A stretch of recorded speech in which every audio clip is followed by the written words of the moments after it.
Hello student, मैं doctor Bharat Kumar और आप लोग पढ़ रहे हैं बीए सेकंड ईयर का प्रैक्टिकल ज्योग्राफी या बीए सेकंड ईयर के प्रैक्टिकल के बारे में।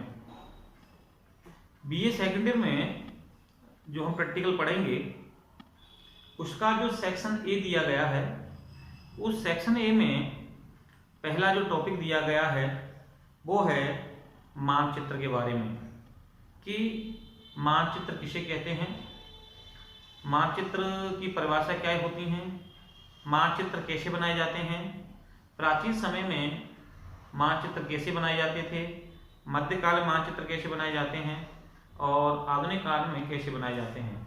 तो इन सभी में हम ये देखेंगे कि मानचित्र कैसे तैयार होते हैं। तो जैसा कि हम लोग जानते हैं कि मानचित्र का और भूगोल का घनिष्ठ संबंध होता है।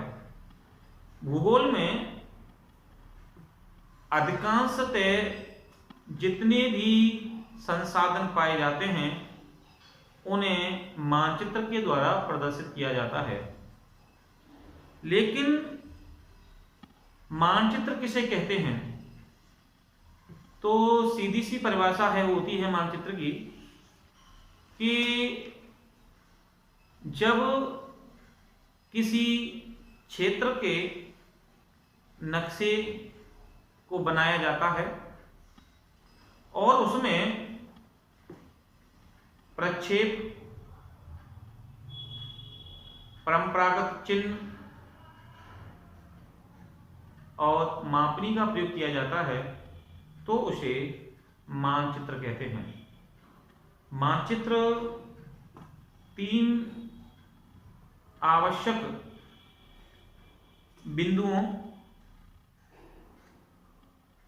से मिलकर बनता है, उसमें प्रक्षेप, उसमें मापनी और उसमें परंपरागत चिन्ह।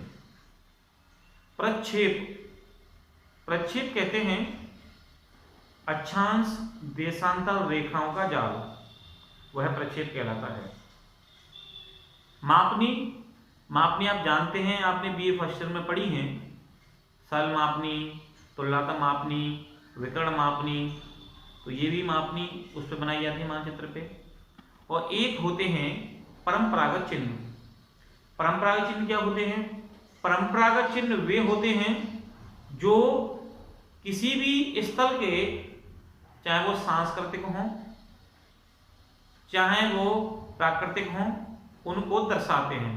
जैसे किसी मंदिर का निशान, किसी तालाब का निशान, किसी रेलवे स्टेशन का निशान जब हम नक्शे बनाते हैं तो ये परंपरागत चिन्ह कहलाते हैं। वे चिन्ह जो विश्व में सब जगह मान्य होते हैं। अब हम लोग बात करते हैं मानचित्र के अर्थ के बारे में। तो मानचित्र को अंग्रेजी भाषा में कार्टोग्राफ कहते हैं। कार्टोग्राफ मानचित्र को दर्शाता है और मानचित्र कला के अंदर इसका अध्ययन होता है।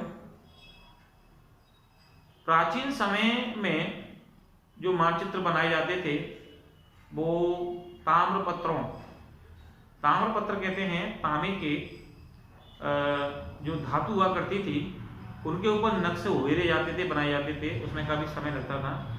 तो मानचित्र ताम्रपत्रों बनाए जाते थे।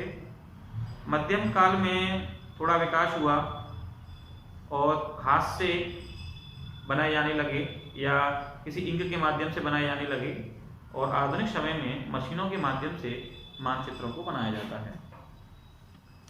जब भी हम लोग मानचित्र बनाते हैं तो मानचित्र बनाते समय उन मानचित्रों में जिस तकनीक का प्रयोग होता है उसमें, जैसे कि हम लोग जानते हैं कि मानचित्र बनाने के लिए प्रक्षेप, मापनी, परंपरागत चिन्ह तो चाहिए। इसके अलावा जिन उपकरणों से ये बनाए जाते हैं उनको भी हम लोग क्या है मानचित्र अध्ययन में पढ़ते हैं। अगर हम लोग मानचित्रों की परिभाषा की बात करेंगे तो F.J. मॉकहाउस एक कार्टोग्राफर हैं। इन्होंने लिखा है कि मानचित्र में धरातल के वास्तविक सर्वेक्षण से मानचित्र मुद्रण तक मानचित्र के प्रक्रमों के संपूर्ण श्रृंखला को सम्मिलित किया जाता है।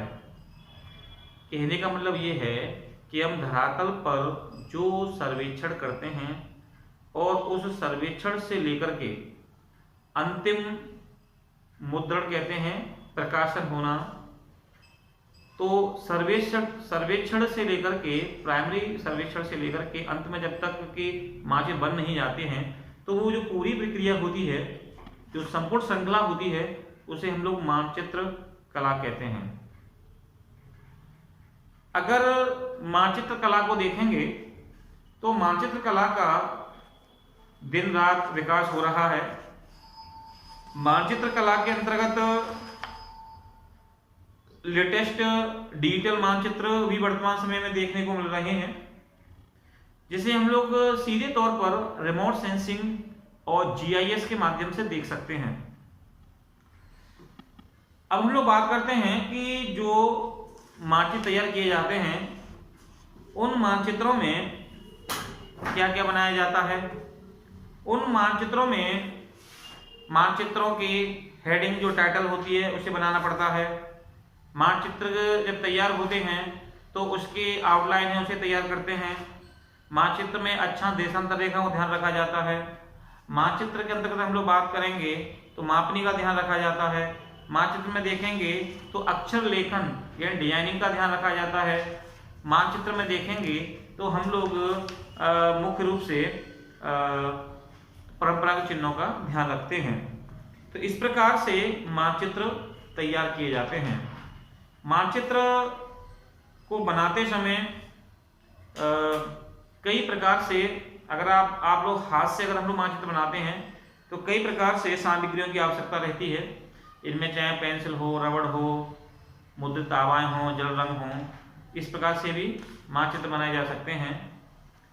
मानचित्र की जो आवाएं होती हैं, आवाएं का मतलब होता है उनकी जो आउटलाइन होती हैं उसे भी हम लोग दर्शाते हैं, जिससे मानचित्र हमें देखने में अच्छे व्यतीत होते हैं।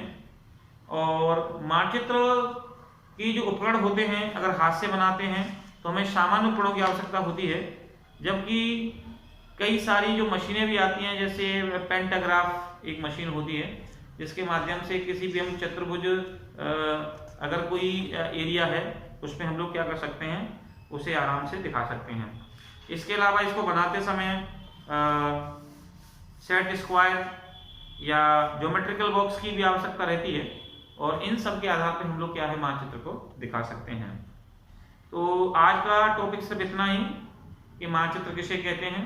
तो सीधी परिभाषा है कि मानचित्र वह होता है जिसमें प्रक्षेप, जिसमें मापनी, जिसमें परंपरागत चिन्ह होते हैं।